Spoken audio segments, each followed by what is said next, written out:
জীবনের কোনো পরিস্থিতিতে যদি এই দৃশ্যটা আপনার সামনে আসে যে আপনি যাদের থেকে সাপোর্ট পাওয়ার আশা রাখার পরেও সাপোর্ট পাচ্ছেন না, আপনরাই দূরে সরে যাচ্ছে, মনে রাখবেন আপনার আল্লাহ আপনার উপর দয়া করা শুরু করেছেন। সুবহানাল্লাহ।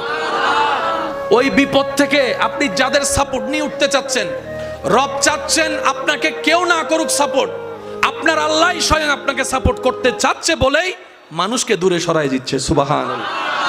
জীবনে যদি কখনো দেখেন কাছের মানুষ দূরে সরে যাচ্ছে, বেঈমানি করছে, দুই নাম্বারই করছে, চোখ উল্টাই ফেলছে, আপনি বুঝে নেবেন আল্লাহ তাআলা আপনাকে দুনিয়ার আসল চিত্র দেখাচ্ছে।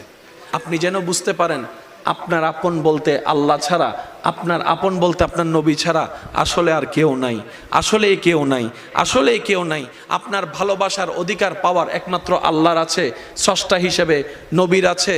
আপনার উম্মত হিসেবে আপনি ভালোবাসবেন আপনার নবীকে, আপনি আল্লাহকে ভালোবাসবেন, আপনার নবীকে ভালোবাসবেন। এই বুঝটা দেওয়ার জন্য আল্লাহ অনেক সময় দুনিয়ার এই বাস্তবতা আমাদের সামনে এনে দেয়।